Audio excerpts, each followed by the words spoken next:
साथियों नमस्कार। उम्मीद है आप सभी अच्छे होंगे। जैसा कि आप सबों को मालूम है कि कल आरआरबी एएलपी सीबीटी 1 का फर्स्ट शिफ्ट का एग्जाम हुआ है 13 फरवरी को। और जो एग्जाम का पैटर्न देखने को मिला है उसमें आप कह सकते हो एक बहुत बड़ा बदलाव देखने को मिला है। तो अब एक सबसे बड़ा सवाल जो छात्रों के मन में लगातार आ रहा है कि गुरुजी क्या रेलवे एएलपी की एग्जाम पैटर्न चेंज हो गई? जो पुराना पैटर्न था एग्जाम का कि मैथ्स से 20 सवाल पूछेंगे, रीजनिंग से 25 सवाल, साइंस से 20 सवाल और करंट अफेयर से 10 सवाल, तो क्या अब ये चेंज हो गए? अब इसी तरीके का पैटर्न चलेगा? और एक सवाल ये भी आ रहा है कि अब आगे के शिफ्ट के लिए साइंस का रिवीजन करें या ना करें। बहुत सारे छात्र इस उहापोह की स्थिति में है। तो मेरे मित्र, आज के इस छोटे से वीडियो सेशन में हम लोग थोड़ा सा इसी पे चर्चा करेंगे कि पूरा मामला क्या है और इसको समझने का प्रयास करेंगे। मेरे मित्र, जैसा कि आप सबों को मालूम है, अगर हम थोड़ा सा चर्चा करें कि अभी तक आरआरबी एएलपी सीबीटी 1 जो होते आया है उसमें मैथ के 20 क्वेश्चन पूछे जाते हैं, ठीक है। रीजनिंग के सर 25 सवाल पूछे जाते थे और साइंस के 20 क्वेश्चन पूछे जाते थे और करंट अफेयर्स के यानी कि जनरल अवेयरनेस के 10 सवाल पूछे जाते थे अभी तक जो एग्जाम हो रहे थे। और ये टोटल आपका 75 क्वेश्चन हो जाता है। ये 60 मिनट में आपको सॉल्व करनी होती थी अभी तक का जो पैटर्न था। और छात्रों ने इसी हिसाब से तैयारी भी करा था कि मैथ में हमें 20 सवाल सॉल्व करने को मिलेंगे, रीजनिंग में 25, साइंस में 20 और जनरल अवेयरनेस में 10 क्वेश्चन। अब हुआ क्या कि सर जो 13 फरवरी का एग्जाम हुआ है फर्स्ट शिफ्ट में, तो पहले पेपर में रेलवे ने क्या करा है सर, मैथ्स और रीजनिंग का वेटेज ज्यादा रखा है। ये बात मैंने आपको कल भी बोला था कि छात्रों के अनुसार मैथ और रीजनिंग का जो क्वेश्चन है वो ज्यादा आ रहे हैं, वेटेज इसका ज्यादा रखा गया था, ठीक है। अब जो साइंस के सवाल थे इसमें मामला फंस रहा है। इसमें मोटा मोटी 8 से 10 क्वेश्चन छात्रों के अनुसार पूछे गए हैं, ठीक है। और फिर आपका जनरल अवेयरनेस के जो सवाल हैं वो तो आ ही रहे हैं। तो अब यहां पे मामला ये है कि गुरुजी हमने पूरे साल इस पैटर्न को फॉलो करके पढ़ाई करा और अब रेलवे जो है यहाँ पे हमें इस पैटर्न से एग्जाम ले रही है। मैथ और रीजनिंग का वेटेज ज्यादा है तो हम लोग कंफ्यूज हैं कि आखिर क्या करें। और कंफ्यूज होना भी लाजमी है क्योंकि जैसे ही ये रेलवे की तरफ से गलती हुई, बहुत सारे जो आपको गाइड करता है, बहुत सारे जो अपने आप को सर युवाओं का झंडा उठाए हुए यूट्यूब चैनल पे चल रहे हैं, जिनके पास दिमाग रत्ती भर भी नहीं है, दिमाग थोड़ा सा भी नहीं है, क्योंकि दिमाग इन द सेंस इसको अदरवाइज मत लेना, ये बात मैं बिल्कुल सही कह रहा हूं कि चेला जी अगर आपको चीजों को एनालिसिस करने की कैपेसिटी नहीं है, किसी भी घटना पे तुरंत आकर के कुछ भी मतलब बोल करके निकल जाना, अपना मुंह है कुछ भी बोल करके निकल जाओ, तो ये आपकी बुद्धिमत्ता को दर्शाती है और कहीं ना कहीं आपकी बुद्धिमत्ता लो लेवल की है और इसीलिए आप इस तरह की बातें करते हो। मतलब बच्चों को एकदम से वीडियो बनाया जा रहा है कि अब मैथ रीजनिंग ही पूछा जाएगा, साइंस का मामला खत्म हो गया, हमने ये कर दिया, हमने पहले ही बोला था। अरे ऐसा नहीं है।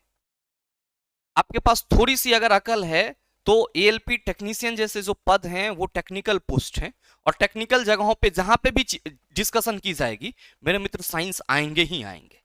अब छात्र भी परेशान हैं कि गुरुजी साइंस पढ़ें कि नहीं पढ़ें। तो मेरे मित्र, मैं आपकी जानकारी के लिए बताना चाहूंगा कि हाँ, ये मैं मान सकता हूं कि रेलवे ने जो कल आपको पेपर दिया है उस पेपर में रेलवे को पेपर सेट करने में थोड़ी सी परेशानी हुई है। रेलवे ने अपने तरफ से जो पैटर्न था उसको फॉलो नहीं करा है, ठीक है। अब फॉलो नहीं करा है तो ये मेरे मित्र रेलवे का मामला है। हो सकता है कि रेलवे अगले शिफ्ट में इस चीज को सुधार ले। अच्छा, कुछ बुद्धिजीवी लगातार ये भी कह रहे हैं कि एएलपी के नोटिफिकेशन में कहीं पे भी सब्जेक्ट वाइज क्वेश्चन का जो है वो पैराग्राफ नहीं दिया गया है। रेलवे ने ये नोटिफिकेशन में पहले क्लियर नहीं करा है कि हम किस सब्जेक्ट से कितना क्वेश्चन पूछेंगे। तो कल को रेलवे मैथ रीजनिंग साइंस से एक एक सवाल पूछ लें और करंट अफेयर से 73 सवाल 72 सवाल आपसे पूछ लें, तो क्या ये रेलवे का एग्जाम पैटर्न हो जाएगा? बिल्कुल नहीं होगा।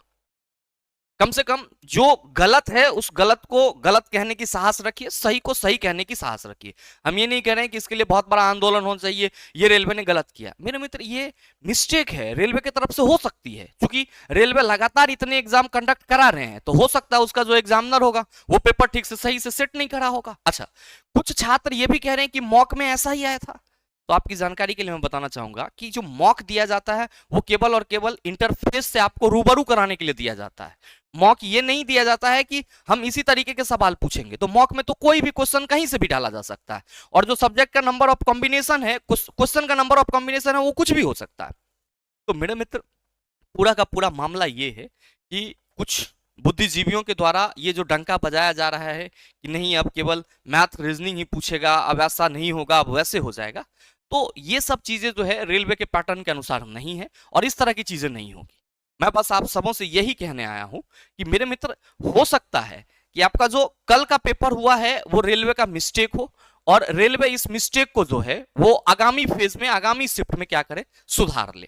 क्योंकि अभी तक, क्योंकि अगर आप नोटिफिकेशन की बात करेंगे कि गुरुजी नोटिफिकेशन में भी तो ये चीज मेंशन नहीं है कि हम किस सब्जेक्ट से कितना सवाल पूछेंगे, बिल्कुल, और यही नोटिफिकेशन आपको पिछले 2024 के भर्ती में भी देखने को मिली थी। तो क्या वहां पे क्लियर था क्या कि मैथ से कितने सवाल पूछे जाएंगे, रीजनिंग से कितने सवाल पूछे जाएंगे, साइंस से कितने सवाल पूछे जाएंगे? बिल्कुल नहीं क्लियर था। वहां पे भी पैटर्न यही था, और एएलपी में कभी भी रेलवे ने इस तरह की चीजों को दिया ही नहीं। हाँ, उससे पीछे जो भी एग्जाम पैटर्न था उसी को लोग अभी तक फॉलो कर रहे हैं। तो मेरे मित्र सवाल यहाँ पे सबसे बड़ा यही है कि गुरुजी जो जिनका आगे के शिफ्ट में एग्जाम है वो क्या करें। तो मैं आपकी जानकारी के लिए बताना चाहूंगा कि 13 फरवरी से आपका एग्जाम स्टार्ट हो रहा था, ये बात तो आप सभी जान रहे हैं, और कहीं ना कहीं आप सबों का सिलेबस भी पूरी तरीके से फिनिश है। तो बहुत ज्यादा पैनिक होने की जरूरत नहीं है कि मैथ रीजनिंग के सवाल, हाँ मैथ रीजनिंग के सवाल ज्यादा पूछ रहे हैं, कैलकुलेशन है, मैथ रीजनिंग तो ऐसे भी छात्रों को लगातार प्रैक्टिस करना चाहिए, तो आप प्रैक्टिस करते रहिए। बात बाकी ऐसा कुछ नहीं है कि पूरा का पूरा आपका साइंस जो है आपके पेपर से गायब कर दिया जाएगा। अगर साइंस के कुछ कम क्वेश्चन आपको पहले दिन के पहले शिफ्ट में मिले हैं तो हो सकता है कि वो रेलवे का बग होगा, आगे आपको साइंस के मैक्सिमम क्वेश्चन देखने को मिल सकते हैं। ये भी मेरे मित्र आप कह सकते हो कि रेलवे इसको सुधार कर सकती है, तो इस पे बहुत ज्यादा हाई तौबा मचाने की जरूरत नहीं है। और साथ ही जो कई लोग कह रहे हैं कि रेलवे ने अपना एएलपी सीबीटी 1 का एग्जाम पैटर्न चेंज कर दिया, तो मेरे मित्र रेलवे को अगर यही करना था और रेलवे को एग्जाम पैटर्न चेंज ही करना था तो रेलवे छात्रों को बरगला क्यों रखी थी इतने दिन से? रेलवे पहले एक नोटिफिकेशन डाल सकती कि हाँ बाबू हम एएलपी सीबीटी 1 के एग्जाम पैटर्न में चेंजमेंट ला रहे हैं और आपको इसी चेंजमेंट के हिसाब से एग्जाम देनी होगी। तो कहीं पे भी ऑफिशियली इस चीज को नहीं बोला गया। अच्छा, कुछ लोग कमेंट करेंगे कि नोटिफिकेशन में तो ऐसा कुछ नहीं है, वो नोटिफिकेशन ऐसी की तैसी में चली जाए, ठीक है, जो पहले से आपका मतलब पूरा का पूरा पैटर्न फॉलो हो रहा था वो इसी हिसाब से, और 2024 में भी रेलवे ने ऐसा नोटिफिकेशन में कुछ नहीं कहा था, लेकिन फिर भी आप देखेंगे कि साइंस के सवाल पूछे गए थे 20 क्वेश्चन 2024 के एग्जाम में भी।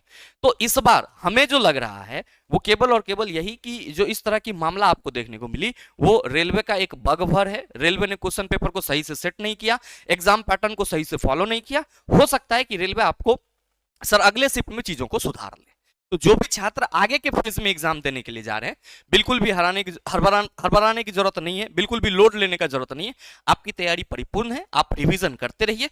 मे बी आपके एग्जाम में सवाल आते हैं तो आप उसको टैकल करेंगे। हाँ, अगर जो आपका आगे के शिफ्ट में एग्जाम है अगर उसमें भी रेलवे ये गलती करता है, आगे के शिफ्ट में भी रेलवे गलती करता है, तब मेरे मित्र आवाज उठाने की जरूरत है, क्योंकि गलती एक बार हो सकता है, बार बार नहीं हो सकता, ये बात ध्यान में रखिएगा।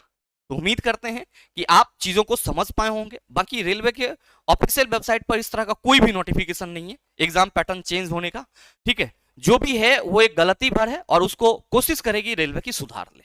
बाद बाकी उम्मीद करते हैं कि आप हमारी बातों को समझ पाए होंगे। मिलते हैं फिर अगले सेशन में, तब तक के लिए best of luck, thank you, have a nice day.